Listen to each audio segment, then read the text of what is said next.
Welcome back to the F1 Sim Racing World Championship 2025. I'm your host, Tom Deacon.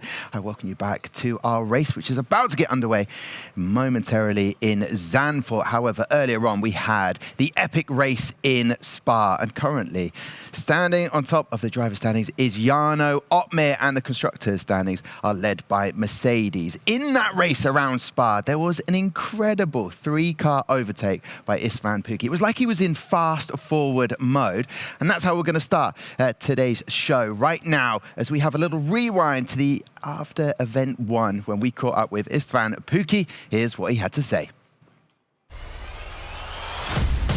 Look at Pukki, he's right on Freddie. And there's another opportunity. Will he get there? He's to the inside. He's going through. The rookie making waves in the race is Pukki. This could be it. He's got the outside. Ron Huff steaming through as well. Oh, in contact, a massive speed. An amazing moment. Pukki is up to second position. After Australia, I was really happy with that. The goal was just to score points, but turned out a bit better. And about the championship, I don't really want to think about it right now. Obviously, if I maximize everything out from event 2, maybe, but currently just by race to race. Well, of course, as a driver, you have to think that you are capable of winning races and winning the championship. So in my mind, I always deeply think that if I perform well and do everything up to my limits, I can win those races and win the championship eventually. But as a rookie coming into the scene, I would be already happy with strong points and just finishing all my races within the top 10. This is anyone's. Pukki has the penalty, but he's going to argue it afterwards. Pukki is ahead of Brumand once again. You always have to respect the other teams, and I really don't want to underestimate anyone. Teams like Ferrari, Red Bull are obviously going to be even stronger than they were in event 1. Take a look at this then, Brumand to the outside. Brumand hangs on to it. He's managed to get the lead. We have to look after them, but we will do the best we can to keep our lead. Nice to have that little rewind of Istvan Pukki. What a season he is having. Joining me for this quali, so we get set to go racing around Zandvoort, is Alex Jakes, F1 commentator, and Mr. Worldwide himself, Matt Gallagher from P1 with Matt and Tommy. It's been a fun day so far. It feels like it's a reset for us. Are we ready to go again, Alex? Certainly are. Bring it on. More action, wide open. Never know who's going to win. We've had 6 different winners. Brilliant. More of the same, please. 7th winner could be happening, Matt. It's so likely because anyone could win at the moment. I mean, we were speaking about that into Spa, weren't we? And the top 8 all hadn't won starting on the grid there. So Zandvoort coming up. It's going to be a different kind of race, I think, that we're going to see, and especially qualifying as well. I'm really excited to see qualifying. I think me and Alex have got our work cut out with how close it's going to be. So I can't wait. Well, is there going to be any rain? That's what everyone wants to know for event 2. All it's been is rain and some more rain. Just to touch on Istvan Pukki, he finished 2nd in Australia, 8th in China, 2nd in Bahrain, and then another 2nd place finish earlier on today around Spa, and yet there is this moment he's missed 2 races. You know, it's incredible how Mercedes are able to mix up their driver lineup.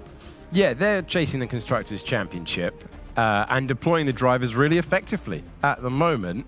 So effectively at the front of the field, I think the driver's going, hold on a minute, I could have won this thing.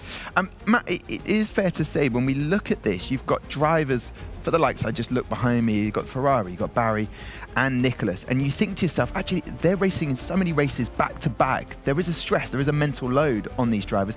Will it help the teams that are able to mix things up? It does help if you have 3 drivers that can all perform to a very similar level. I think that's what Mercedes have the luxury of. But look at the driver standings right now. You have 9 points separating the top 6 as we head into this next race around Zandvoort. And the interesting thing, you know, we're speaking about Mercedes and how it's so wonderful and harmonious there. If Istvan Pukki wins around Zandvoort, takes the lead of the drivers' standings, there's going to be more than just the conversation of, well, is Jake Benham quicker than me around these tracks? Sorry, I'm the championship leader.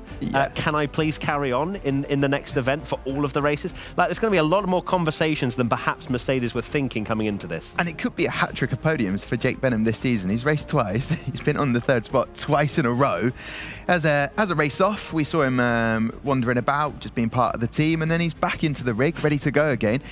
It's just a very sort of fortunate place for Mercedes to be in right now compared to another team that have been mixing it up and haven't had the same results? Yeah, absolutely. This is the first time we've seen the 3-driver setup implemented as aggressively as this, but it's working for them. Their strategy calls have been fantastic, and yeah, they're deservedly top of the table.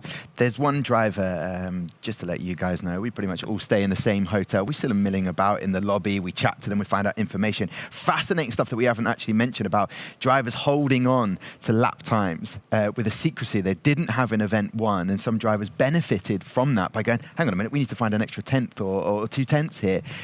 That's been happening. For Ferrari, there's John Evans who's waiting in the wings. You know, and we see these third drivers who haven't had the opportunity. Surely they'll be knocking on the door to say, hey, maybe we should mix it up a little bit, just a little freshness. Yeah, I think it can vary between teams, right? I think some third drivers know their role in the team of not expecting to get a call-up because, you know, for example, John Evans, he understands that Barry Burman and Nicholas Longay are 2 fantastic drivers.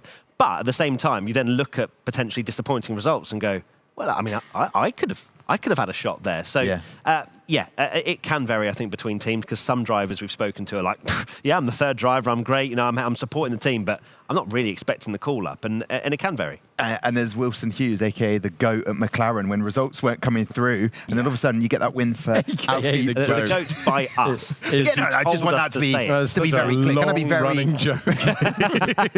That's what Sim Racing is all about. Let's have a look at the schedule, though, because that's what we are kind of talking about, is just the serious amount of races that these guys have to do over the 3 days. We will be racing in Zandvoort later on today, and then tomorrow we'll be back for Kota.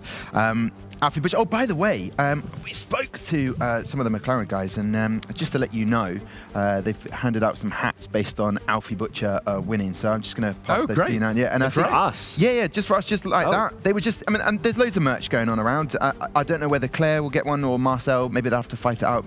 Yeah, Mr. VIP and Claire's corner. But anyway, that's happened because Alfie got the first win. Thank you, McLaren. Claire, maybe you could ask Danny Bresney if there's any Mercedes merch going about. But you are with him right now. I'm not going to ask him for Mercedes merch. However, if they win the championship, which they could do, they're 49 points leading at the moment, I'm going to be asking you for some merchandise. 49 points is quite impressive and a really, really good buffer for the team, isn't it? Yes, the maximum amount of points that are able to be scored on a weekend is 45 with pole position, fastest lap and a 1-2 result. So we are obviously very satisfied with that. But just as we could make a 45-point lead at the first half of the season, we are just after round 6 and before round 7, it's that easy to lose it. So it's never a good thing to be settled. It's a championship at the moment that is so wide open. 2 points Jarno Opmeer has at the top. You are sitting 4th at the moment. The championship is so wide open, isn't it? Yes, it's never been this tight. Even P10 has 31 points. And a couple of years ago, you could finish in the top 10 with 31 points after a whole 10 or 12 race season. So it's quite crazy that now it's not the same guys that are stealing away the top spots, but basically 10, 12, 15 different drivers has a realistic chance to win at least races, be on the podiums. And it's the consistency that matters the most, and that's what we are trying to focus on. Absolutely, and last time out, obviously, a double podium. And you're not racing, obviously. As we can see, we've got a driver standing here rather than in the rig. How are you feeling not racing? It feels like we're used to seeing you in there, pushing your pedals really hard. Yes, I love racing, but this is a track where my teammates are better than me. I think I would do well, but we have 3 amazing drivers. Hopefully, I can call myself amazing as well in this sentence. Maybe 2 amazing drivers and then myself. Anyway, Jake and István is doing an awesome job here. On the preparation, we saw their pace, so it's just the most logical decision to split the tracks as much as we can, especially on events when there are 4 races in 3 days, a very short preparation time, hoping to score the most amount of constructors' points, because although the Drivers' Championship is very important, for us the Team Championship is a bit more important as well.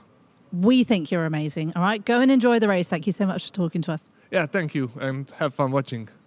The amazing Danny Bresney there, his words and ours as well. Great to see him and stepping aside and understanding those team demands and the preparation time which you talked about, and that is why Jake Benham is back in the rig. Best of luck to them for this race. Who do you think has got the most pressure on them at the moment, Alex, in terms of that driver standings, or is it because it's so close there isn't any pressure just yet? No, the closeness removes it being as up and down, but I think Ismail Fassi, having come in as the championship leader, having lost that lead before we even get to the second race of the day, he will be under pressure to show that he can post it back in the top 10 and he can rediscover that form. Otherwise, it looks like Event 1 and Event 2 completely separate things. Okay, Thomas Ronhaar returned to form, getting on pole position for Spa, finishing third in the end. He is going to give us the track guide around his home circuit, Zandvoort. So we're here for round number 6 of the Zandvoort GP, of course, my home track, hopefully to do well at this circuit. Heading towards turn 1, you want to be as far left as possible to open up, which is a very smooth corner. Turn number 1, which leads on towards turn 2 very quickly. Bank circuit. Turn number 3 is a very long sweeping left, very banked. You need to get a good exit using the curb on the right side. And then heading towards sector 2, we have a corner called Schijfvlak, which is flat on the F1 game actually. So in qualifying we'll be carrying very, very high speeds through there. And then sector 2 is mainly about carrying as much speed as possible. It's like Silverstone sector 2, for example, with Magnus Baggage Chapel, just a bit slower corners.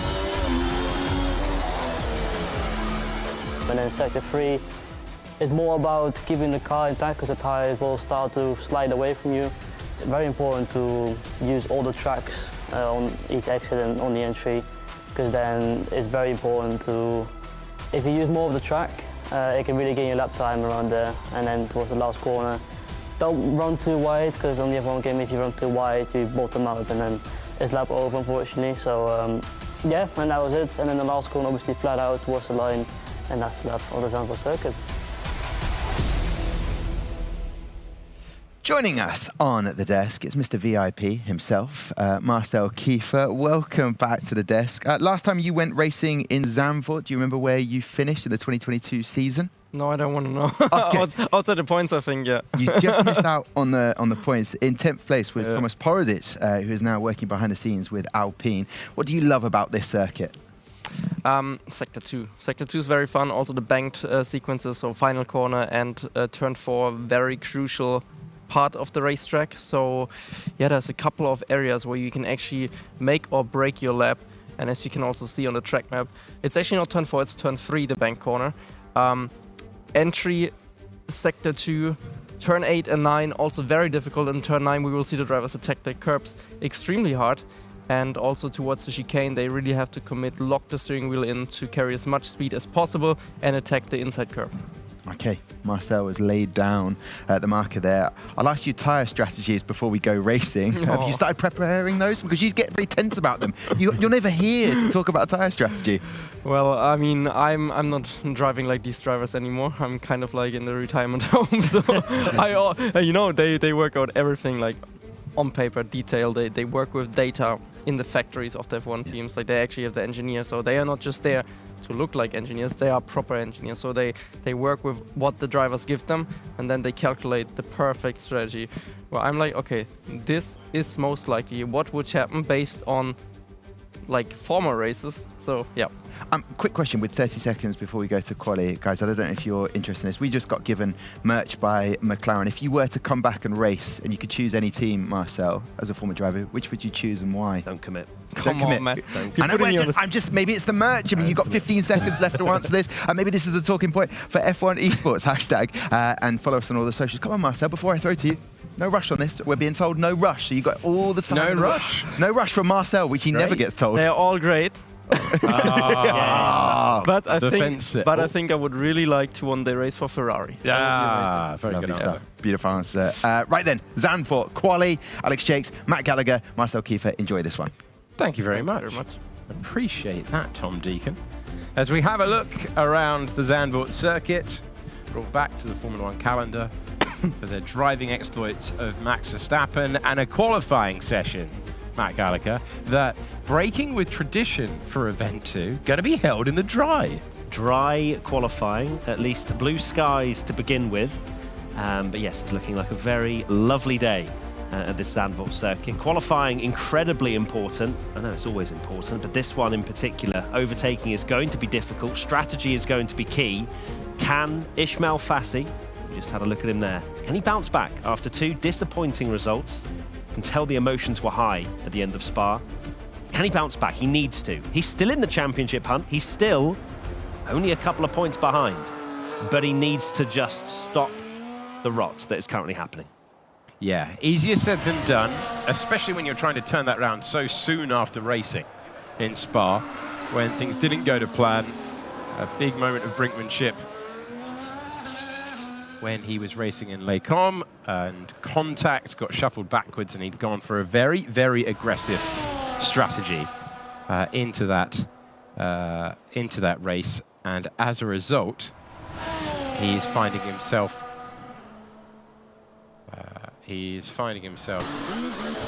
having to bounce back, as Matt was alluding to. 16 minutes to go, and we find ourselves with drivers just seeing that everything's working, few installation laps being done, and we're cycling through with a driver change for Haas, with Shanaka Clay getting behind the wheel, and a significant one for Mercedes, leading the Constructors' Championship, where Danny Beresnay is sitting this one out for the first time. Pookie and Benham behind the wheel after showing greater form in practice than Beresnay was able to around the Zandvoort circuit. So I'll check the weather forecast, as we always have to. We can't trust anything in terms of how it can change and evolve. Goes to about 20% chance of rain, 30 minutes in. Not nothing. Not nothing, but also low chance. Overcast is telling me. No storms like we saw previously. Obviously, we're seeing intermediate tyres out there at the moment, but that is very much installation checks with all of their software and so on and so forth. Tamas Gal, Haas in general, they're sitting on 1 point at the moment, and on reflection, we're past the halfway stage now of this championship. 1 point really doesn't tell the story of how they have been in the mix in some of these races, but they've just not been able to translate it to points. They've not worked so far, as we see another driver peel back into the pit lane, and the game's so accurate they've even got the annoying whistle that goes off in the Zandvoort pit lane. Marcel, what's the key to putting a good lap together around this circuit? Where did you feel that maybe you didn't get on with the track? Where did you feel that you were strong? Depends also on the car regulations. Back in 2020, I felt very comfortable on the racetrack. Yeah. Like the old cars. With the modern generation, it's a bit different. Like we had to run much bigger, let's say, wing gap. So a wing gap we call running more front wing than rear wing. And if you have to go for these larger gaps, then also the stability of the car in general just changes.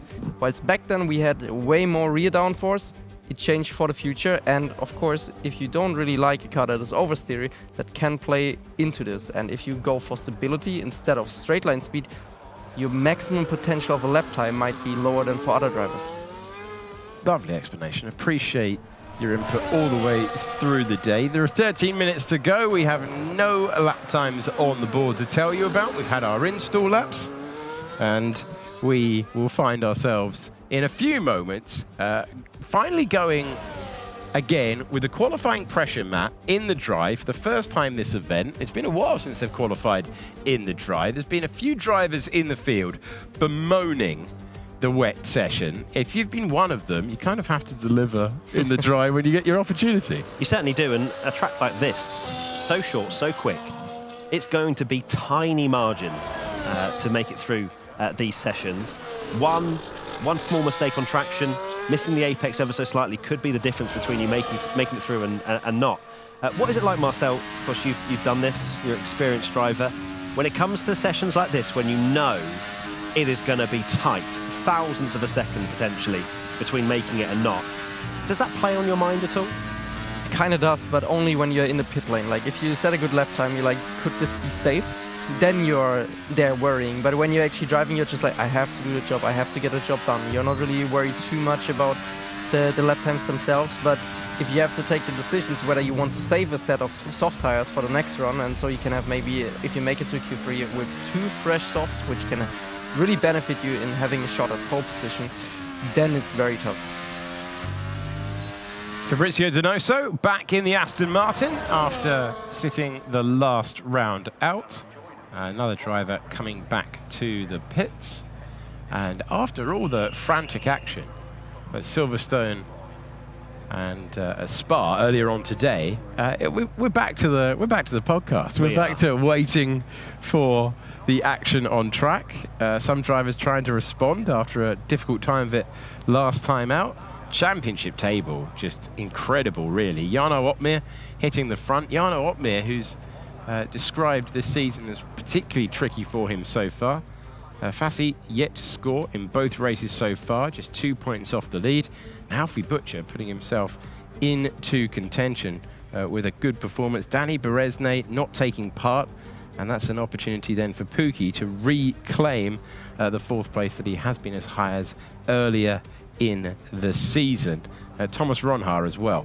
That 3rd place, he would have been slightly disappointed to go from pole position down to 3rd, but those 15 points could be very useful come the end of the year.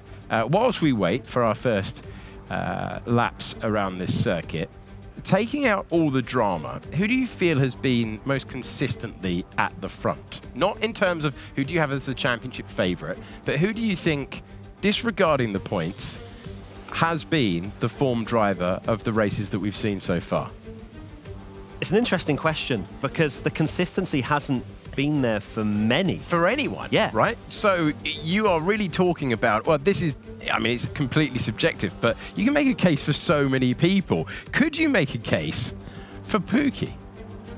I mean, he's literally had 2 less races. Yeah. He's had 3 second So with the places. chances that he's had, yeah, for sure, it has to be Pookie, in fact. Is he hitting the highest level as a rookie? Of course, if you don't take part in 2 of the races, you do find yourself subject to more of the shenanigans. I mean, Event 1 was the most aggressive standard of driving I've seen since covering this championship, which began back in 2020 for me. And it's just been something a little bit different. It gives us a championship battle that's totally different. But qualifying now almost swings back the other way, right? The pendulum swings back the other way. We've got a dry session. We know that we're going to be in hundredths and thousandths territory because of the short circuit and the nature of Zandvoort. It almost goes back to what we're used to in previous seasons. It certainly is. And it's such a good point about the consistency lacking from the drivers, and the 2 being Pookie and Jake Benham. They're the 2 drivers that have scored an unbelievable amount of podiums for the amount of races they've actually turned up and done. And I do feel slightly sorry for the Mercedes team managers that will have to have conversations after this event if, for example, Pookie is in the championship hunt, where he will argue, look, let's scrap this whole 3 driver ordeal because I'm very much in the hunt right now. Danny Beresne will also have an argument there, but so will Jake Benham in the sense of, well, I put 2 podiums on the board. What more can you ask from me? So Mercedes in the pound seats, ahead in the constructors, but also potentially with a future driver problem in the sense of trying to keep them all happy, which is almost impossible. Yeah, that's absolutely the case. So very tight in the championship. One driver who's got himself back into that conversation is Alfie Butcher, and cranking on the steering lock through 11 and 12 through what is effectively a mini stadium section, and then just wondering what the force feedback looks like through that banked final corner. It's not going to shake your filling out, but they're certainly feeling it through that banked final corner. Alfie Butcher puts a time on the board, and we have 8 minutes to go. We finally have cars escaping the pit lane on Redwood soft tyres, and we'll see Shanaka Clay taking part in this session. He is in the Haas, this wonderful high-speed section. Let's see if there's a lift. Down a gear as he goes through the wonderfully fast turn 7. Yep, Shanaka Clay in the car, Ruben Pedreno as well in the Williams. Interested to see how those 2 do in this very close qualifying session that we're going to have. But yes, lots of drivers out there on outlaps. Josh Edu, he's going to want to bounce back. poor qualifying in Spa, and we know what he's capable of. But the thing is, we kind of say that about so many of these drivers that have all had great results at some point, or the majority have. Josh Edu being one of those many. So interested to see if he can get through Q1, and then build some confidence from there. Lucas Blakely comes over the line slightly slower by 0.02 of a second from his teammate. McLaren 1-2. As Shanaka Clay comes over the line, that's no time to write home about, as he beds himself in to this qualifying session. So he finds himself pushing on, and this will be a representative second push. Other drivers out there, we've got Joni Tormela roaring past. Here he is in your picture, and he goes into third position, just missing out. And Look you at can see that gaps. we're in exactly the point I was going to make. We're into hundreds territory once again. It's nice. It's like putting on a comfortable pair of shoes. We're back to what we know. And Buraman comes in, splits the pair of the McLaren. I noticed Lawrence. Look at that, finding himself the first driver to get, and you do have to define it like this around a circuit like Zandvoort. The 8-1s, and welcome back to the front, Ismail Fassi, with a lap that I won't calm the nerves. But you know what I'm driving at. He will want a really good qualifying session to re-establish his championship challenge. Well, this is the first qualifying session for Fassi, which is just dry, and he can just not think about anything, because it's gone wrong since we've had dynamic conditions in qualifying. He's going to be breathing a sigh of relief that it's just dry, and he can go for his optimal lap times, which he did so well in event number 1. And it's great to see at the top of Q1 at the moment, as Jarno Opmeer only manages P11 there with a 108.3. But yes, Fassi and Lawrence, it feels like event 1 all over again. It does indeed. Which is where we began the season in Australia. Great battle with Ismail Fassi taking the win, having made the move for the lead on the last lap. Fassi, then Lawrence, then Rasmussen. Manley, Butcher, Pedrino into the Williams team and into 6th place as it stands. Longuet, not the lap he was looking for. Declan Barrett in the Racing Bulls, as well as Donoso and Shanaka Clay. No time on the board, at least there was no time on the board, for Thomas Ronhaar. At his home circuit, he goes into 3rd position, which is where he finished the last race. Yeah, ridiculous gaps, as you can see, with 4.5 minutes remaining. You'd think the likes of Fassi, I was about to say, it's happened a few times today, hasn't it? I was about to say Fassi would think, no, I don't need to do another lap. You call he it shots, retires from the Is this your session. doing? Season we're having, the madness, the excitement. It's a big show of confidence from Fassi. Yep, I've one and done, saving a set of soft tyres for the rest of qualifying. How does that feel, Marcel, as a driver, to put in a lap that you're happy enough? Q1, does it build the confidence for the rest of the session? It does for sure, honestly. Like, if you put in a lap like this, especially at the beginning of Q1, you just feel like untouchable for a second, and then it can really help you for the further sessions in Q2, Q3. And you could basically also, if you want to, on a track like Zandvoort, you could have 3 runs in Q2 because it's such a short track. So they could also use the tire advantage early on in Q2. And if they already settle with 2 laps and they know they are through again, they can still save a tire. But they could have the option to have 3 runs and still make it safely into Q3. So Lawrence has bailed out as well. Thomas Ronhaar has bailed out. And you see Jarno Opmeer uncomfortably in 13th place. Pookie in 14th is not where he wants to be. Jake Benham, 12th in the lead Mercedes as it stands. Brendan Lee currently in the drop zone. And Nicholas Longuet in 20th place, driver who knows how to take multiple pole positions in the Sim Racing Championship. The Ferrari man looking on as we get down into the final stages. We go under 3 minutes. Alfie Butcher sorted his qualifying out. That was his target after event 1. Got it right in Spa, put it on the front row. Supreme performance to take victory. And he is warming tyres and brakes right now.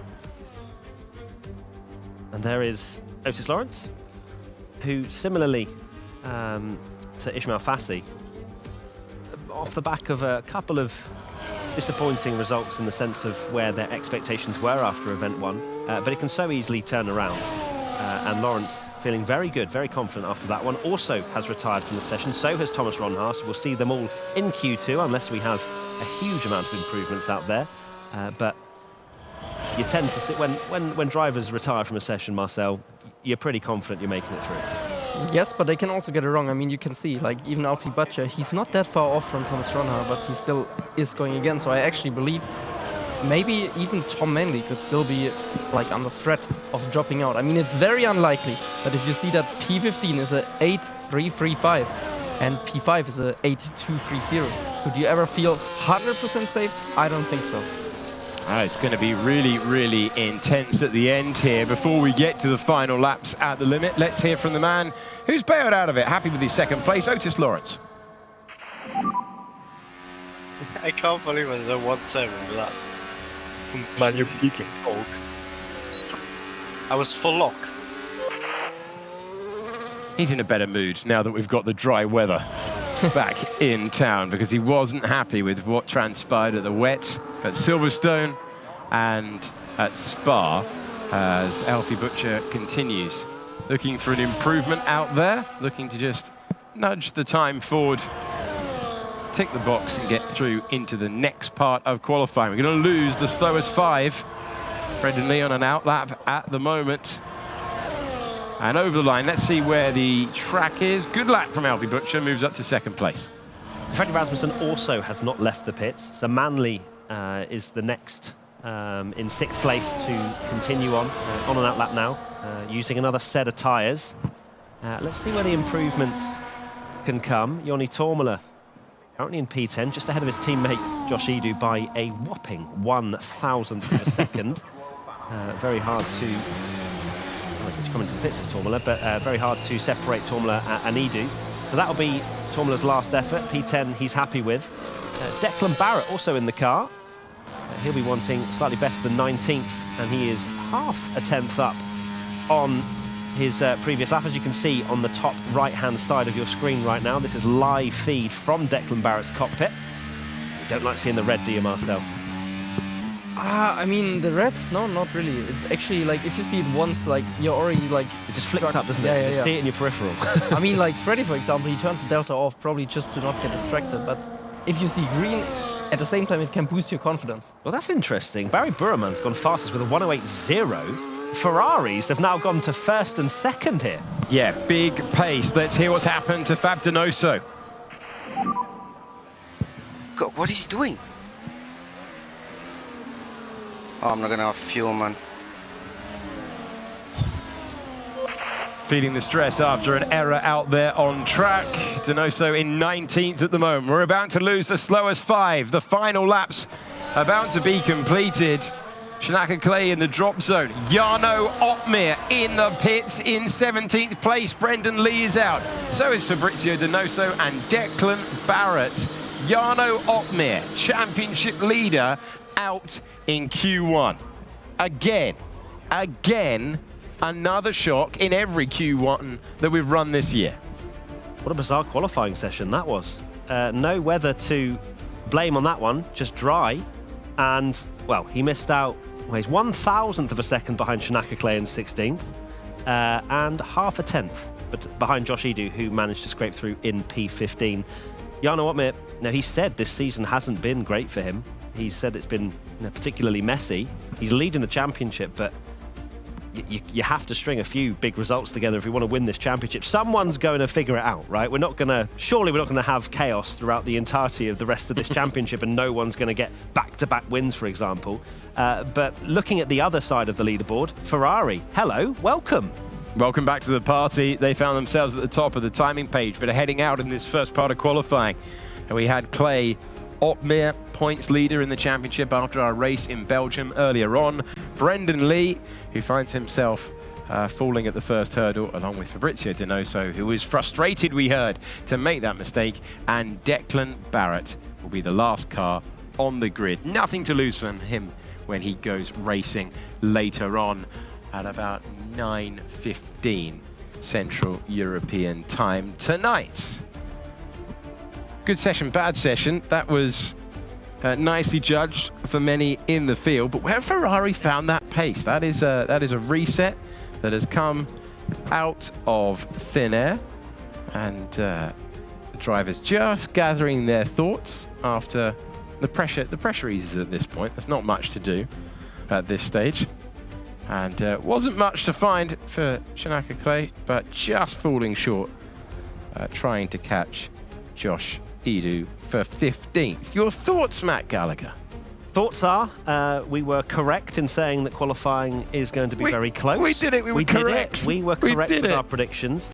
And that anybody is under pressure, I think, with this qualifying and just the nature of this championship. Nobody is safe. We had both the Mercedes 11th and 12th. They were reasonably close to the cusp as well. So lots more uncertainty to come. Yeah, well poised as you're looking at Ismail Fassi, who's got himself through into the second part of qualifying. The Williams man booking his place in the top 15. Let's now check in with the main story of Q1. Claire Cottingham is speaking to Jarno Opmeer. Yeah, clearly disappointment here at Red Bull. Championship leader alongside me, not where you want to be, your home Grand Prix. We talked before it, and you were a bit worried about this track, and unfortunately it's worked out this way, and it's a shame to see you at this point. Yeah, I just didn't quite have the pace. I was up enough on my time to make it through, but only by just enough. So I think the issue would have carried on to Q2, to be honest. So yeah, I think if I didn't spin in the final corner, it would have been maybe P10, P11. But yeah, easier said than done. Can you talk to me what happened with the spin? Or was it just overcooked? Yeah, the setup was really pointy, which usually is not really fast in the F1 games. But yeah, at the same time, I also had to push like crazy to even make it through. So yeah, it wasn't in a nice flow. So yeah, it is what it is. But I think, to be honest, on this track, there's decent overtaking opportunity relative to real life, which could make it fun. 36 laps is quite a lot as well. So yeah, we're going to have to wait and see what happens in a few hours. Exactly, we will see. We've talked about these ups and downs, and it seems like this is maybe one of the downs, but could end up as an up. We've seen you come back from some incredible performances, and we've seen you go up to win. Are we going to see some magic fireworks from Jarno? I think winning is a bit optimistic, but yeah, a P5 would be really good from here. I think so. The only way I think I can win from here is changeable conditions. So yeah. Okay, well, good luck. Thank you. Claire Cottingham speaking to Jarno Opmeer. Appreciate him talking to us when it's not. I appreciate every single driver that fronts up and talks to us after Q1, because it's gone in the bin earlier than you would want. But I didn't think he seemed particularly downbeat there. Loved his information that it could be easier to overtake around this circuit than the real thing, because wonderful job being an F1 commentator, but sometimes if you get into the middle stage of the Dutch Grand Prix, not a lot of overtaking. At least we're not overselling it, and the fact that Jarno Opmeer has said that there is going to that around here. The former champion has said that we're going to have an overtaking fest. Factual evidence. Might have slightly overtaken. That one's on me. Q2 time. Cars leaving the pit lane. A reminder for you, if you weren't with us earlier on, that the slipstreaming drama of Shanghai has been solved by turning ghosting on for qualifying, and then they revert to the usual spec for the race. It means that the drivers can do that on the outlap, and they continue through at the moment. So everyone out there, and we're keeping eyes on what Ismail Fassi can do, because instantly a chance to retake the championship lead has emerged, with his only rival ahead of him exiting in the first part of qualifying. But there's a lot behind him as well. That is true. There's a big gaggle. Big gaggle. A huge gaggle of drivers that are all in the 50-odd point mark. So, yeah, it's an opportunity for a driver in that group to take the victory here and really stake their claim to this championship. But we keep saying that, and then we get a new winner. So that's also fine. It's great for the storylines. But we have a huge amount of cars out there, as Alex said. Ruben Pedreno doing a great job to make it through to Q2, stepping into the Williams for the first time today. And Yeah, I mean, you can just see the wrestling of the car through the first couple of corners. And we now switch our attention to Otis Lawrence. What I did want to say was Ferrari. Can they keep up that Q1? Of course, they did go again. There were some drivers that didn't use a set of tyres.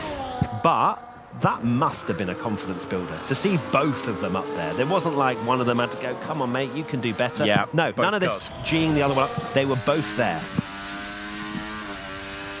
Both there and trying to replicate it, trying to put both cars into Q3, which would have been an expectation at the start of the year, but has proved hard for every team given the competitive nature of this championship. Here is one of our 6 different race winners so far this year. Otis Lawrence out there nice and early and put some time on the board. 12 minutes to go. This is really a racetrack where you want to be the last one over the line. Track conditions at their very best. Otis Lawrence is faster than Josh Eden and Lucas Blakely, but not Barry Boromant, as Ferrari continue to show pace around Zandvoort.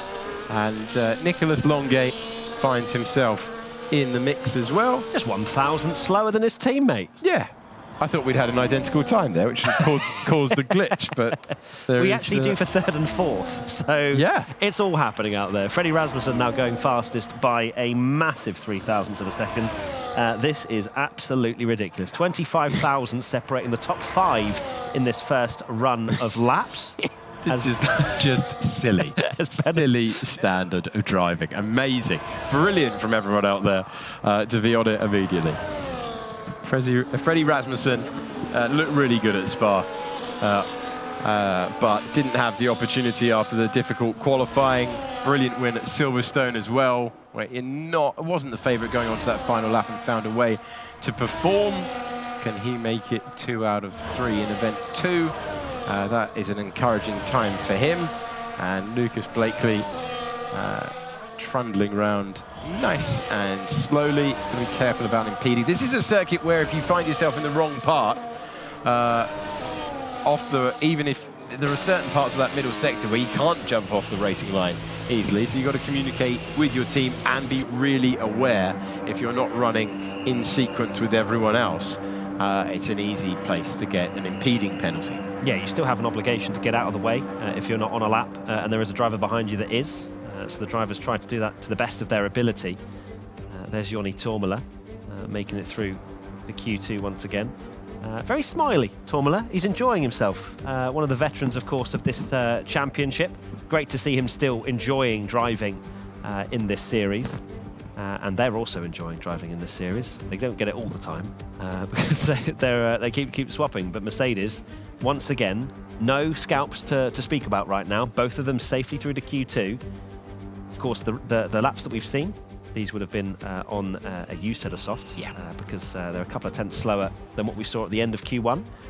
But as they're now all in the pits, they'll be bolting on a fresh set of softs, and we'll see some truly representative lap times. Yeah, the close proximity of the top 5. Great to see out of the box, but will it continue with a new set? And when it's so close, man, I wonder if it can drive the drivers to just complete obsession. Because even a hint of oversteer can be the difference, in this case, between the fastest time and being outside of the top 5, which is wild to think about, really. To any normal person playing this game, you lose a couple of tenths. Oh, damn, my lap. I wish it was slightly better. These guys are losing it over 1/100th of a second that they're losing, that they would have noticed, as you say, with a very minor hint of oversteer or whatever it might have been, hitting the curb slightly wrong. Their levels of perfection is something truly mesmerising to watch. And the fact that they're all so unbelievably close with, of course, equal cars, it just makes this championship so brutal as well. Yeah. Say, for example, this was the end of qualifying and you're Alfie Butcher and you're 1.5 tenths off pole. You're going, really? Is that it? Yep. Well, it's up to the driver to make the difference with those pressure moments. It's what makes this championship as good as it is. We've got all the drivers on site. The land event that returned after years of it being remote, and it has returned in style. Last year, this year, We've had a championship full of twists and turns, and we go on board with Alfie Butcher, who is trying to find his way back to the front of the field. He's our most recent race winner in Spa. Just that downshift through turn 7. The driver's taking it as a healthy amount of curb as he begins really, really difficult corners, trying to rotate the car. You cannot afford any margin of placement on the exit that slows you down. This is nicely judged at the moment. We were speaking about minor mistakes and things to reflect on. It did seem as though Alfie Butcher was wrestling the back end in that first sector, and you would not tend to see a red delta through that first sector when he's put on a fresh set of softs. Obviously, he's making time up now, but there might have been some lost in that first sector as Alfie Butcher rounds the final corner. The 11 and 12 chicane looks mighty difficult to place perfectly. There's time to be found there for everyone. New fastest time belongs to Alfie Butcher. You would expect the track to step forward, and you would expect the tyres to give them a margin at this stage of the session. Barry Burman seems comfortable at the moment, seems in a much happier place. Driver who went out in the first part of qualifying earlier on. Again, a bit of rotation from the rear. Yep, love a bit of rotation in this game. And Barry was up on his first sector, as you could see, with the delta, as he continues to try to find time. In the slower corners, you can see where the tyre grip really kicks in compared to their previous lap. We've moved away from him there, but it did look like he was well on his way to the fastest lap of the session. Pedreno's on a much better lap as well. You can see in the top right-hand side of your screen, he was just less than 3/10 up. But that is on a 1:08.6. So where's that going to put Pedreno in the Williams as we now go back to Barry? Barry comes over the line. Barry goes fastest of anyone so far. It now means that we've got Fassi over the line. Let's just check in with him, and we'll bring you a bit of team radio. Fassi with the fastest time. Butcher is therefore down to 6th place. Let's hear from him. Could be the worst lap ever driven. Yeah. The worst lap I've ever driven. So not a great review from the man who now falls down to 7th place. I don't think that's probably true. With a 1:08.1, I'm sure 99.9% of people watching would take a 1:08.1. I was talking about the difficulty of resetting. You're looking at Tom Manley. You were. It's Jake Benham. And Jake Benham goes to P6. Thank you for finding that in the timing page. Right. Okay. And Tom Manley comes over the line in P7. So Jake Benham in 6th position. It's Fassi, then Burman, then Longay, then Lawrence, then Pedreno. Freddie Rasmussen over the line in 6th place. Then Benham, Manley, Blakely in the pits along with Butcher, then Pookie. Selected to continue for Mercedes, finding himself in the drop zone. Edu in 12th, and Gal, Tormala, and Thomas Ronhaar, who's coming off the back of a strong race in Belgium, finds himself P15. Yeah, he hasn't completed his next lap. Whether he's bailed, I think he... Oh, no, here he is. He's on his lap now. Yeah, he's on his lap right about now. And this is going to... I was going to say, P15 doesn't make any sense. And it's purple in the middle. And he manages to get up to 10th. Wow. So going really nicely in the middle part of the lap, but something going awry there for Thomas Ronhaar, and he's right on the brink. So look who's back, Alex. As soon as we get some dry conditions, Ismail Fassi right back to the top. Ferrari have found form. Clear to see that. 2nd and 3rd in Q2. They were 1st and 2nd in Q1. So very good to see for the Ferrari team that they have found and unlocked some pace around Zandvoort. But yeah, very, very important qualifying session for Fassi to bounce back after a couple of difficult Grand Prix. This is exactly what he wanted. As it would have been playing on his mind for sure. But as soon as we get those conditions that he clearly loves, he is excelling.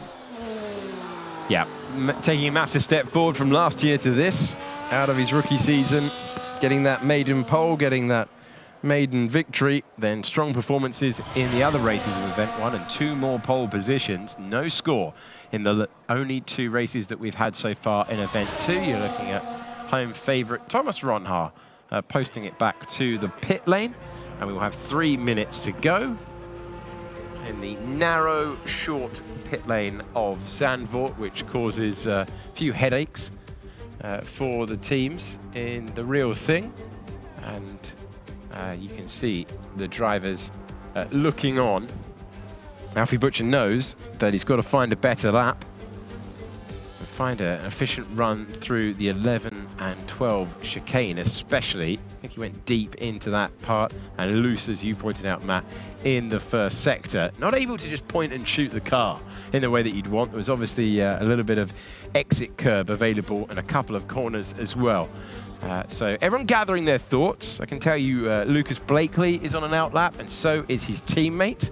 McLaren deciding to go nice and early, and they are circulating through the middle part of the lap right now, cranking up for what will be a big moment for both of them. They both need to find times. Blakely under pressure in 9th, and Butcher currently out as it stands. We thank our director because we've picked up the McLarens, and we're now going to be able to follow them through. So it is a short circuit. It can be very claustrophobic at this stage of the event. You cannot get blocked. You cannot find yourself not finding the best time when it's going to be such fine margins. So important where you place the car. And here we go then, on board with Alfie Butcher, looking for an improvement that takes him into the top 10, looking for a lap where he can find a balance and extract the speed. And there he has extracted in that first sector already a 10th up. That's where he lost it previously. You can see that green delta time. If you play this game, you know that looks awesome when you're on a lap and you're very happy with the fact you found some time out there. Alfie Butcher, I mean, that is only a 10th, right? But a 10th is massive around this circuit. And with the track ramping up as well, he's going to want to find a little bit more through this left-hander. This is where we've seen improvements as well from drivers. He's lost a little bit on the exit there, actually. Yeah, tried to pick up the throttle way earlier than the car would allow. Had to respond to what he felt underneath him. Far more efficient through 11 and 12 this time, and you can see what that's doing to his delta at the top right of your picture. Yeah, improvements happening, and this will be pretty much into the 7s here. This is going to look around Ismail Fassi's time, which should see him through to Q3. That was great to follow all the way through. Really enjoyed that. Alfie Butcher needed a lap. He was under pressure there. He's got one. And the driver moves from the drop zone to 2nd position with that performance. Lucas Blakely is also on a push lap at the moment. He's circulating from the banking to the main straight, to the line. The driver that's currently in 10th position, can he find an improvement like his teammate did? And at the moment, he's remaining in 10th on our graphic as it stands. So ticking down, final 10 seconds. Are we going to find an improvement for Joni Tomala? We are to 10th position. So Blakely's made a mistake on his lap. That's it for him. He'll be out in Q2. Here comes Benham over the line, currently 8th, goes up to 4th fastest for the Mercedes team. That's really important for them to continue this momentum. Josh Edu now up to 4th. Otis Lawrence goes to P3 to complete the session. Thomas Gau looking to vault up from 15th to the top 10. That's the aim at this stage. Thomas Gau finds a great lap when it mattered. Freddie Rasmussen moves to 2nd position. Fassi, Rasmussen, then Butcher, Longue, Otis, Lawrence, Gau, Burmond, Edu, Benham. And now Ronhar goes to 6th position to put Benham on the brink, to put Pookie out. And Pedrino finds his way to a superb time. In the dry, Williams are back, and both Mercedes are out in the 2nd part of qualifying. A shock for the team that are leading the Constructors' Championship. Tom Manley, P13, spins it over the line. He will remain in 13th place. There's laughter in the studio right now. Checkered flag is out. It is Benham, Pookie, who exit along with Tom Manley, Joni Tomala, Lucas Blakely, who was trying to find the pace that his teammate showed, and a mistake for him cost him. He wasn't able to make it through, 10th and a half away, and he is the 15th place man, our former champion. Big headline, Matt Gallagher, Mercedes both of them falling out. Yeah, look, I kind of want to apologise to them because I said to them, no, there's not been any scalps for Mercedes this season yet, and they have the Gallagher curse. Both not dropped out. Gallagher curse. They've both dropped out of Q2, 11th and 12th. It's not a disaster, but it's not where they're used to starting in this season. So yeah, very close indeed. It seems like that was kind of the limit for Mercedes because they were separated by 18 thousandths of a second, Benham and Pookie. I mean, they missed out by hundredths of a second. Josh Edu just scraping through in 10th. But yeah, some scalps definitely for sure. Manley as well has been brilliant this season. Very quick over one lap. Yeah. Lucas Blakely, obviously former champion. So yeah, very interesting session. But this is what we expected from Zandvoort. It is so unbelievably close. 1,000th, once again, ring the bell, 1,000th between the Williams drivers at the top. Freddie Rasmussen massively behind, 14 thousandths in third. But yeah, you're having a look at the bottom 5 right there. Yeah, Jake Benham, Svan Pookie, Tom Manley, Yoni Tormala, Lucas Blakely out in the second part of qualifying, and they have it all to do. Mercedes have proven themselves when they've got into Q3. Great use of strategy so far this year. They're going to need something to break from Q2 and outside the top 10 to continue their great point scoring run, their podium finishing run that they've been on as a team, under threat after that qualifying result. And it means that we find ourselves with Williams at the front and Mercedes out. Just a glorious illustration of how much this topsy-turvy championship is challenging the drivers and the teams. Okay, Claire Cottingham is ready to talk to a driver who's not made it through into Q3. We can hear now from Pookie. The roller coaster does continue of this championship. We're speaking to you. You're leading the championship as a team, and here you are out at the second part of qualifying. Not ideal at this point. Can you just talk us through what happened with both you and your teammate? Yeah, actually about myself, I can only talk about myself really. We didn't really discuss what happened, but I was on actually a good lap in Q2, and I started to overthink it into the last sector. I did like 1.5 tenths off compared to what you should do. And yeah, it was just overthinking from myself. Jake had a bad first, as I saw, but apart from that, I don't really know what happened with him. But it's still P11, P12, not that much of a disaster if it wasn't Zandvoort.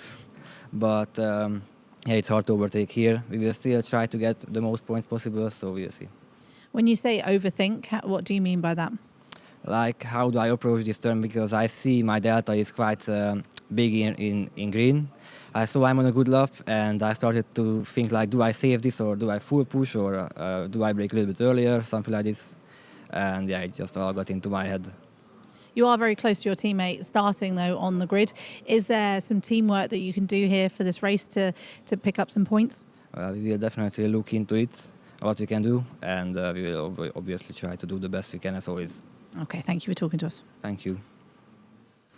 Pookie giving us his answer. Esteban Pookie giving us his answers to Claire Cottingham after heading out. And we spoke about that, about the delta. And you can see why, with that explanation, Freddie Rasmussen switches that right off. Doesn't want to see it. Yeah, and I can understand why. Because even when we were... So in this event, we've brought you way more onboards than we did in event 1. Your eyes are naturally drawn to the real-time information of who's improving, who's not improving. And I can totally understand how that would go, I don't need to take the risk into this corner.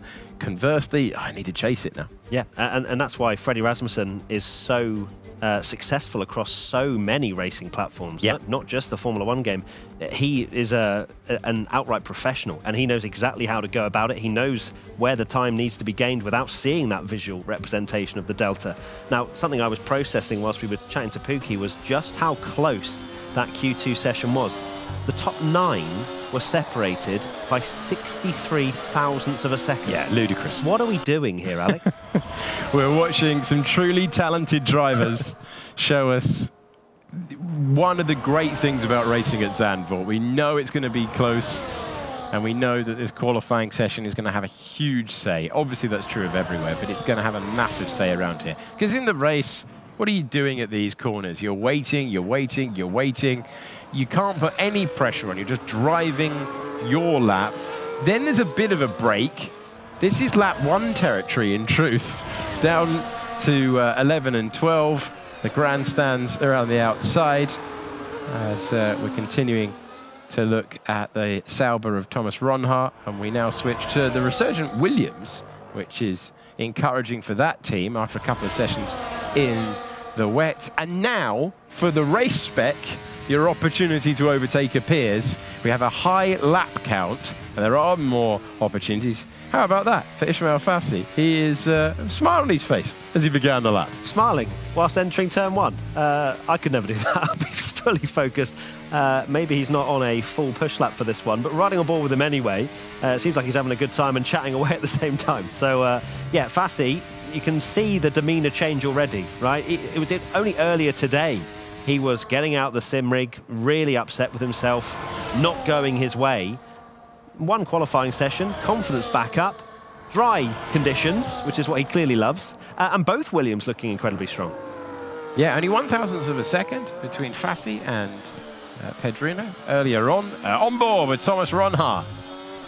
Trying to post it into the top 5 minimum. If you can start doing that on a regular basis in wet conditions, in dry conditions, you're going to build up that confidence. As Matt says, surely someone is going to take a step forward, and we're going to see some consistency appear as we make our way into the remaining races of Event 2 and the crucial title-deciding Event 3 in about a month's time. Thomas Ronhart put it to the top of the page. 9 minutes to go.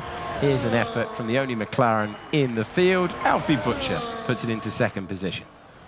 Both of those times are not going to trouble pole position, as we saw in Q2. But nice lap times all the same for Ronhart and for Butcher. Something for us to enjoy, isn't it? Exactly. And it'll give them something to enjoy as well, if they both enjoy a Delta, is seeing the green almost immediately when they put on a fresh set of softs in the most optimum conditions around this Zandvoort track. But yeah, the other 8 all in the pits at the moment. Fassi decided not to finish his lap time. I looked at his first sector. He was never on a push lap. He was just having just banter with his team engineers by the sounds of it and by the looks of it. So yeah, it's going to be a slow start to this Q3 session, but then it will ramp up and get very, very close indeed. The bank turn 3. Otis Lawrence out there as well for a sighter. Driver who's trying to re-establish himself in dry conditions. Felt he had much better pace than he was able to show at Silverstone and at Spa. Darting around trying to generate that temperature that's required. As we move into this tight and technical, it's flowing circuit. One wide moment can lead to others. And looking through to Thomas Gao, who produced a brilliant lap in Q2 to book his place into the top 10. Encouraging for him. He has managed to do that plenty of times. One lap doesn't appear to be a problem for Haas. It's when it comes to the race spec that they've only scored at 1 point so far. Exactly, they've got the speed. We've seen them in Q3 many times this season already, and it's just about translating it. I think obviously Zandvoort, slightly more difficult to overtake than other traditional tracks, so that will give Gal some hope. Of course, we saw in China they went for quite an aggressive strategy on the soft tyres. We'll see what strategy they decide after qualifying and into the race later on this evening. But now focusing on Otis Lawrence. Again, dry conditions. He felt very aggrieved by the rain that came down. Yes, he did. Unlucky, or however he wanted to label it. No such thing now. Dry conditions. He says he's one of the fastest out there. Now it's time to prove it. Yes, it is. Taking a bit of curb on the way through, not as much as others. Really leaning on the exit curve in comparison to what we've seen on board from the drivers. How much is he going to push to the exit here? You can see the rear trying to escape as he applied the power. Had to wait. Definite time on the table there.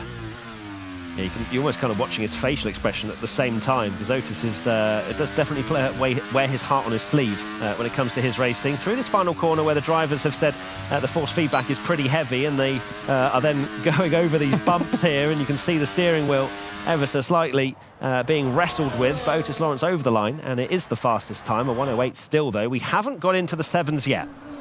Waiting for that lap in 1 minute and 7 seconds. That indicates that we are getting into the real extremity of what's possible. Otis Lawrence with the fastest time, then Ronhart, then Butcher.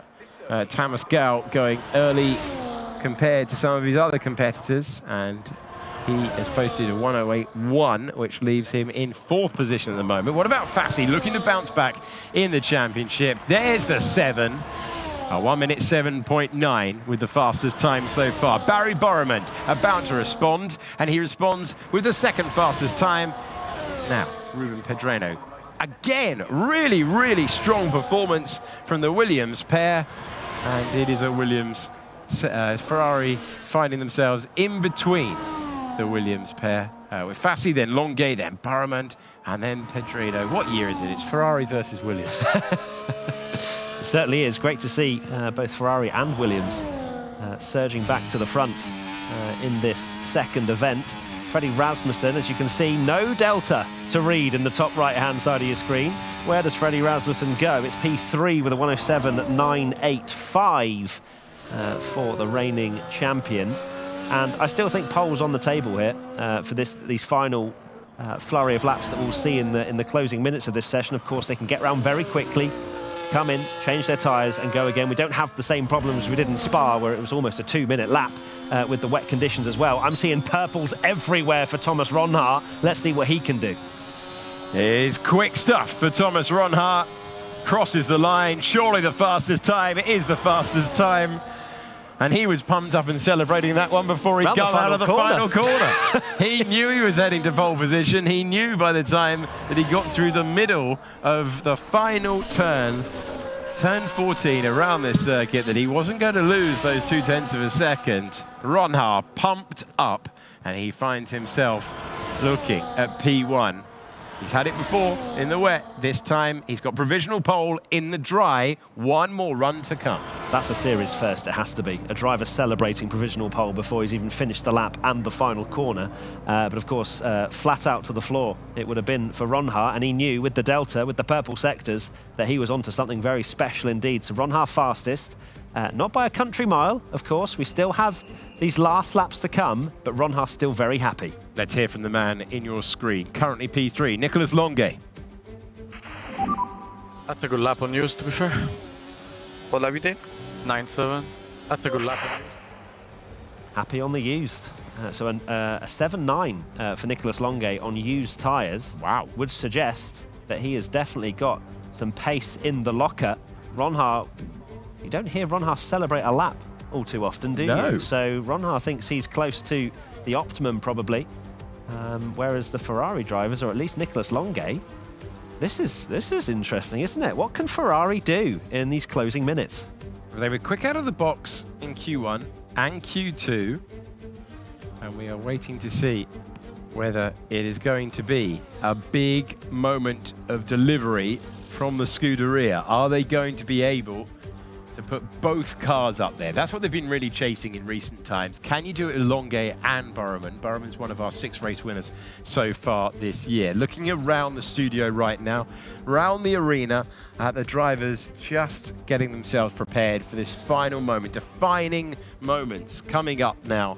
Is not going to be much at all between finding yourself at the front and finding yourself down in 10th position. That is just the nature of attacking Zandvoort circuit when it comes to the third part of qualifying. This is the 2-minute warning. We are heading to the final push laps.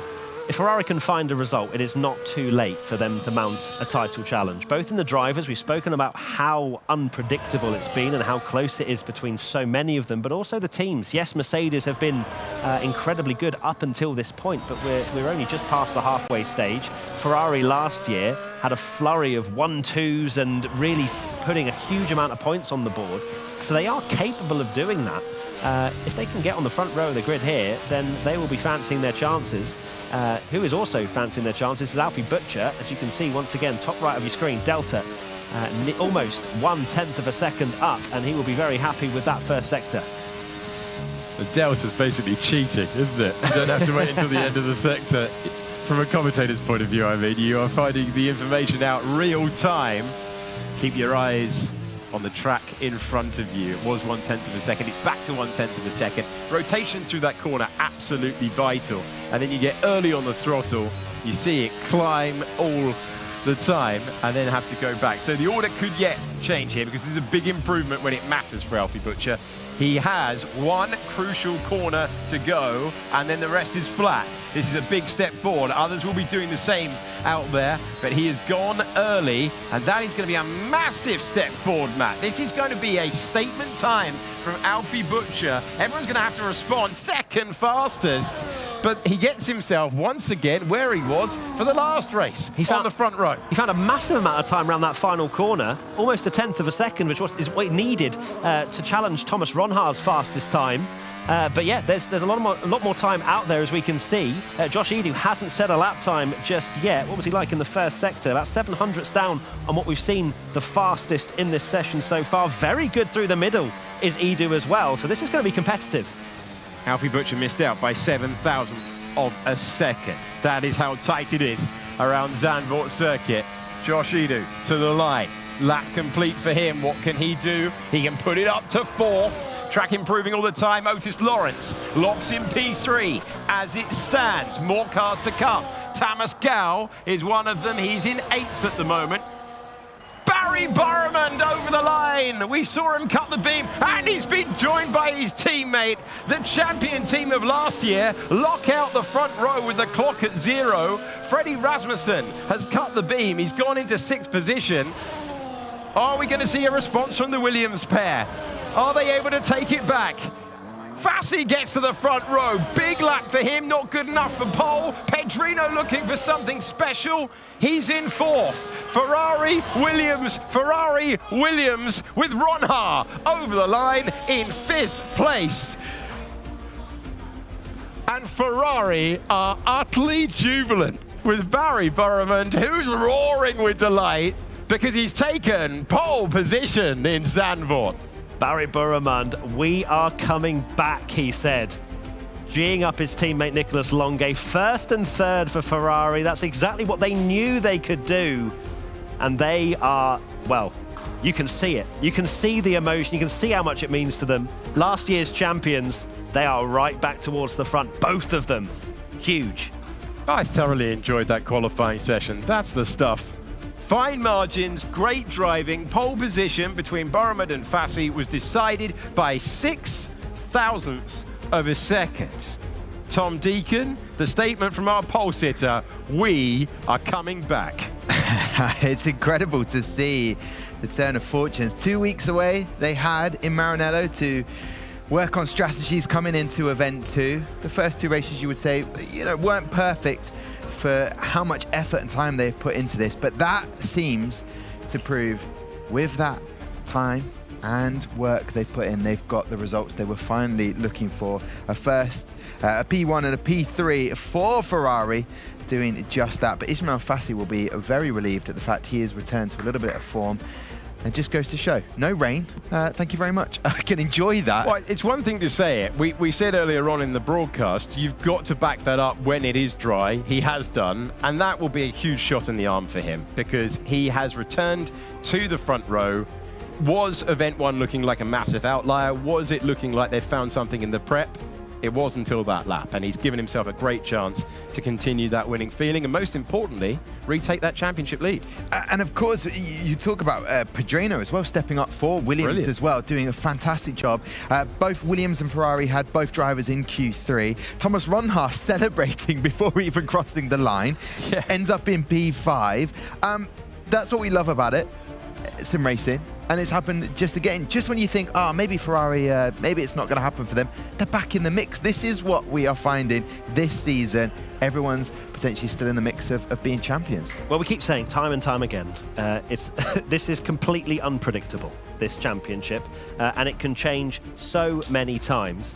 I'm just having a look, so in the top 5, 4 of those drivers haven't won yet. So we might well get another new winner later on this evening. But yeah, we love to see the emotion. That's what we live for. We want to see the drivers and that outpouring from Barry Burman. Of course, when you've had a difficult time and then to have something like that happen, you can only imagine how elated he must have been feeling after that brilliant lap. And you're looking at the order, the classification. Otis Lawrence starting 7th. How does he reset knowing that he was half a tenth off pole? It's the nature of the track, but you've got some big guns there heading into this evening. Well, lots to unpack, talk about before we take a break and come back racing. But right now, Claire Cottingham is with your pole sitter. Incredibly happy Barry Borman alongside me. It's so good to see you smiling. Yesterday was such turmoil for you during qualifying. It's been a tough week in general for you. I'm so happy to see you with a big smile on your face. Yeah, first of all, hello to everyone. Hello to you. Not only this week, this season. It's been really tough for me. I don't think we have any luck on our side. We prepared so well for event 2, and then always this wet, dry, wet condition, and then if you're not on the right side of it, you're out. You have to guess what wings you have to go because you don't know how wet is the track. It's actually quite tricky, and I'm not gonna lie, I was quite heartbroken, exhausted after the first race because I think Spa was one of our strongest track, and then we got 0 point from it. We got qualified P16, but then after the Spa race, we were quite down, but I said, come on, guys, we are Ferrari, we done it, and this race gonna be the race that we turn around, we come back. We have the pace, we have everything we have to have, and we have everything. So we're just gonna go for it, and I'm sure this is gonna be our quali session and our race to bring everything back and come back. And I'm so happy with P1, P3. Well done to my teammate as well. It's a really, really tough track to overtake. So I will take P1 because, it should be quite an important quali. And I'm so happy to get pole here.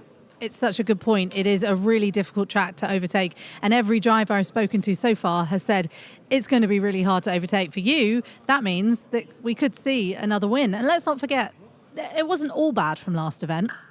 Yeah, I mean, but general, from my standards, I don't think it was anything to be happy about it. And I was actually, obviously you as a driver, you want to win everything. But yeah, luckily this race really turned around. I don't want to say big thank you to Marcel because he knows why. Okay, I'm going to leave that in the internet for everyone to try and work out. I'm sure you guys will work out. I was going to just say as well, your teammate. It's so great to see both of you up there. We do talk about this bromance between you and your teammates so much because it is so wonderful to see. And sometimes we've seen heartbreak on one side and elatement's not a word. Elated? I'm going to go with that. On the other side, it's so nice to see both of you up at the front and now going to be able to work together. Yeah, I mean, we missed that. It was a quite unlucky season. I think everyone knows as a team we were quite unlucky. Just couldn't really perform, always on the wrong side of the things. But this is championship. This is our sport and anything can happen. I'm still quite open. We have 6 more races to go. And I'm still quite open. I'm quite confident on our team. And we can bring it back and we can bring the comeback. We're going to see the big smile in a little while. Hopefully, as long as I win every race from now on. Okay, that's a lot. Thank you so much. Good luck for the race. Thank you so much. Smile in a little while. We like that. Thank you, Claire. And to Barry, who's definitely elated. The elation for the whole team for Ferrari, just loving life. And that's the fine margins. 1 minute, you're like, where's it all gone wrong? Next minute, you're like, absolutely knew we had that. Yeah. and that's why we love to see. Looking at that top 10 and the front row, Freddie Rasmussen gets the win yesterday, and then all of a sudden it seems hard again for someone with such experience, but anything can happen in the race. And then where would we say the biggest shock there? Maybe Jarno Opmeer right back in 17th place, Matt? Yeah, for sure. You mentioned Freddie Rasmussen, of course, he's starting 8th, 87 thousandths of a second off pole. So it's, we can't be too hard on him. I think for Jarno, obviously, there was a little bit lacking in this qualifying session. The fact that he didn't make it out of Q1 is massive.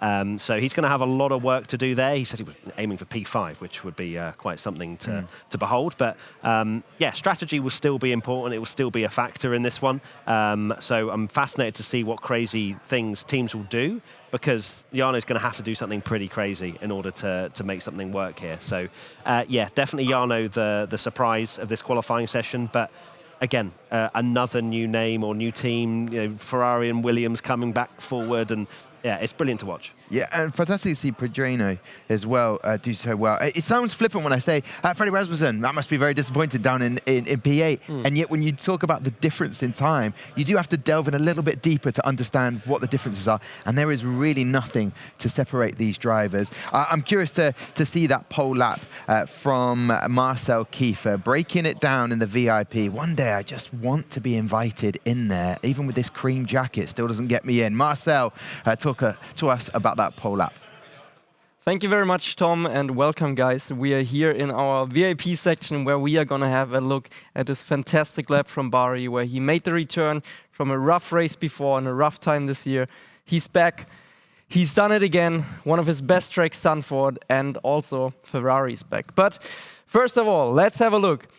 Going into turn 1, super hard braking, smashing it down into third gear, aggressive on the power. Lots of confidence from Bari right here. Now he has to send it over the right-hand curb as much as he can, nearly losing the car, but super, super good on the car control. Early on the power again for the exit, and now we are preparing for the end of Sector 1 into Sector 2. Flying in there just with a little downshift into 6th gear or not. No, he's committing fully back with the ERS. Now no lift, but 6th gear through the right-hander. Lots of commitment onto the right-hand curb. Using all the track on the exit. Committing again, nearly full throttle already halfway at the apex. And that's how you do it. And also, honestly, this is an incredible lap time. Like, I know his PB from his private sessions when he was practicing at home, and this lap is so close to it. So Bari really extracted everything he had. He put his heart out there, and we can see that in his driving. Amazing driving through this rough banking, and that's enough for pole position in F1 Sim Racing Zandvoort with a 107.807. Congrats to Ferrari. Congrats also to Ismail Fassi, and back to you guys. Thank you very much, Marcel. Just excellent stuff from Barry, and you've that consistency of a competition like this, when you have 3 days, 4 races, to stay in the zone, to stay dialed in, is so challenging. And there's moments where Barry just shows us what he's all about there. It's great to see. Great to see him back at the front. Great for Ferrari to find a bit of resurgence. Love the motivation from him as well to reset. As you say, session to session to session.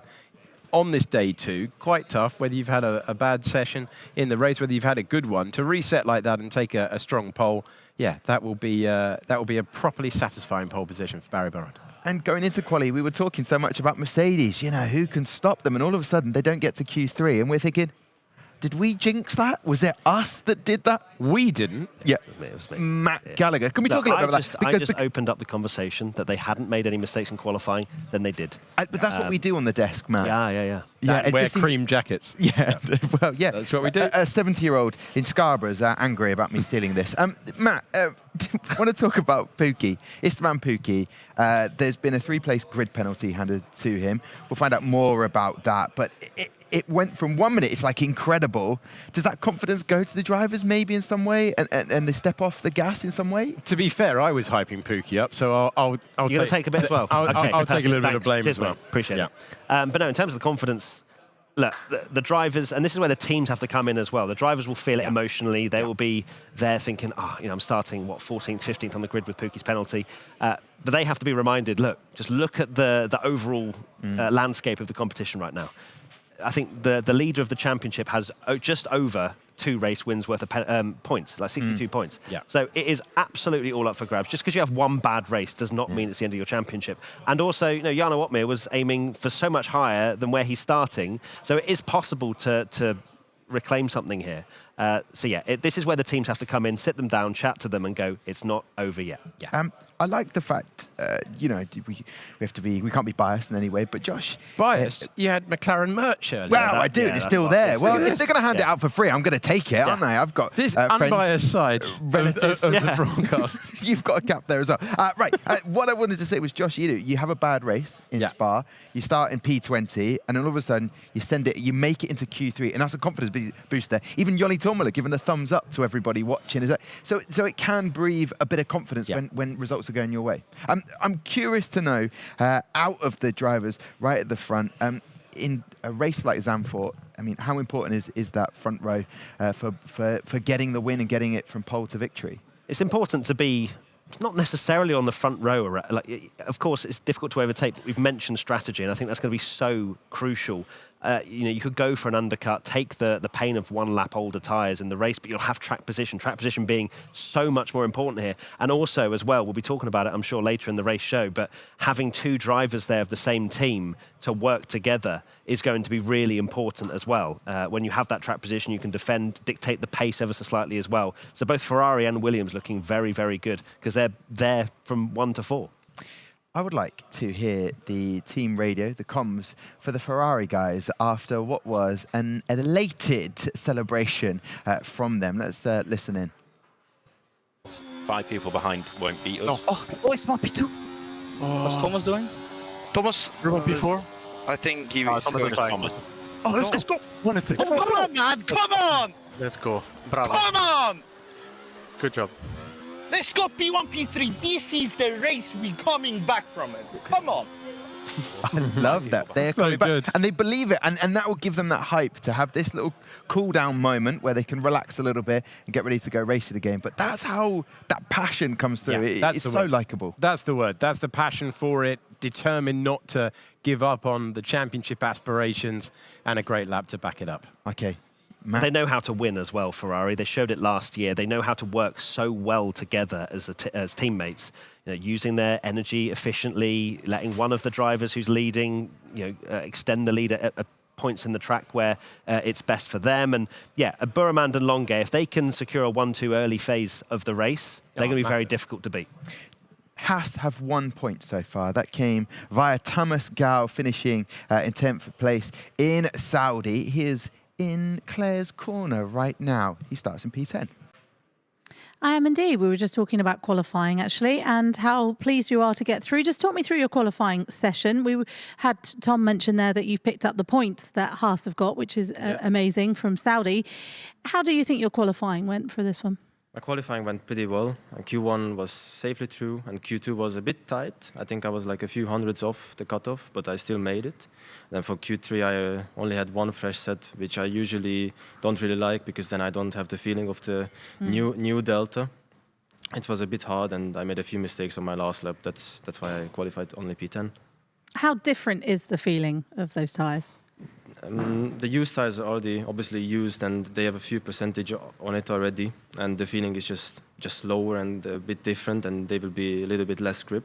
So for example, sector 1, it might be a little bit more tricky, or the middle sector. I'm going to move you. I want to hear you. We're going to move your mic a little bit closer. It's always difficult when the mics are far away because I can't hear all you're saying. And we want to hear what you've got to say. Heading next then, we're racing around Zandvoort. A really impressive performance. We've got starting 10th on the grid. It's a track that doesn't really allow for a lot of overtaking, which obviously someone like Barry Burman's very happy about, but I'm sure you want to see if you can get further ahead. How are you going to be approaching this one? Overtaking will be very, very hard on this track. There's literally no overtaking point. I think this will be a very strategic race. So maybe going a bit more early or a bit later will be very crucial. So if one person triggers the pit lap and then everyone has to pit, then the last people will be will have a very hard time. Okay, so you're looking forward to being physically and emotionally tired by the end of this one. Okay, well that's interesting to know because we never quite know if it's more demanding for the drivers, and it sounds like Zandvoort's going to be quite a challenge for all of you. Okay. How are you feeling about the start of the season so far? Do you think there is things that you could have improved that you are proud of? Where are you? Where's your headspace at the moment? I'm very proud of my qualifying performances because I've been 5 times in Q3 out of 7 races. And then you can see people like Jarno, Otis, who are getting out of Q2s. And then but the races have been very, very, very hard strategic-wise. The communication with my engineers were a little bit hard sometimes. That's why we have to improve on it. But I think we are on a good path on it.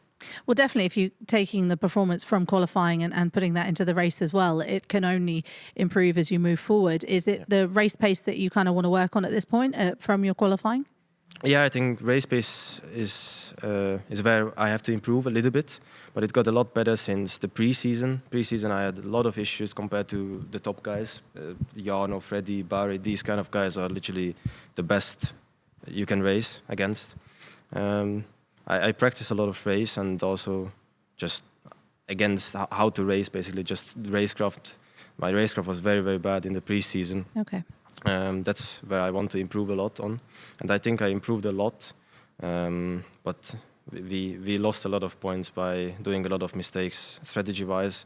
I think Bahrain was a very obvious one when I made the biggest mistake, I think, in my life, where I just literally sped in the pit and lost 10 points, I think. And also Australia was one where I wanted to pit earlier, but then we decided to go a bit later, which then cost us points because then the fresh tires came. But I think we're on a good path as a team, and I think we still have a lot of opportunities in the season. Yeah, definitely do. Lots of racing to come. Thank you so much for coming to chat to us. It was lovely to speak to you. You're welcome. Thomas Gau, great to hear from him. 5 times making it into Q3. Hopefully for him, today's the day, can turn that into more points for that Haas team. But love the honesty there, talking about improvements need to be made, but they feel like they're on the right path, and we will see if that happens today. And also a bit of a veteran in the game, Shanaka Clay, getting his first race of the season. He'll be hoping to turn that 16th place into some points. All right, then, let's look at the starting grid as we begin to... Well, we may as well at some point. I like because people... No, I mean, I'm just saying that Declan Barrett will start for the Racing Bulls, and then Fabrizio Donoso will start in 19th for Aston Martin. Who's in 18th? That's Brendan Lee, the 2-time world champ. Jarno Opmeer, also a 2-time world champ. He'll be starting in 17th, and he won back in China. Lovely. Yeah, that's nice. Shanaka Clay, we heard from his teammate just now, Thomas Gau. He'll be starting in 16th. Istvan Pukki, 15th, because of that 3-place grid penalty. That was for impeding, we believe. Yes, Lucas Blakely, your 2022 winner, your champ, will be in 14th. Joni Tormula in 13th for Alpine. Further along, Tom Manny starts in 12th with Jake Benham in 11th. Back-to-back podiums for Jake. Can he do it again from that position? Thomas Gau, we just heard from him, starts in 10th. Josh Ito in 9th for Alpine. Right then, who's in 8th? It's Freddie Rasmussen, winning yesterday in Silverstone. He starts there. Otis Lawrence, your winner from Jeddah, in 7th. That's the important number. Will we have 7 different winners? Alfie Butcher, 6th. He won earlier on in Spa. Thomas Ronha starts in 5th for Kick Sauber. Ruben Pedreno, hello, welcome to the competition and event 2. He starts in P4. Nicholas Longe in P3. And your front row for our race around Zandvoort, Ismail Fassi in 2nd and Barry Brumand in 1st. Will it be a pole to victory? What do you reckon in terms of probability, Alex Jakes? Can it happen? First lap, absolutely crucial. Of course it can happen. He's trying to be our first repeat winner of the year. And if he's leading by the end of lap 3, I think he's got a great chance. Jarno Opmeer, we've seen it before for Red Bull. Can he get on through the pack and pick up some points today, which are valuable for Red Bull to try and claw back at Mercedes? Possible, yes, but he's got a lot of work on his hands. He got knocked out in Q1. So, yeah, as he said, he's going to have to rely on some weather. Okay, well, we're going to refuel, get ready, and when we come back at 2100 Central European Time, we will have a race around Zandvoort. We will see you then.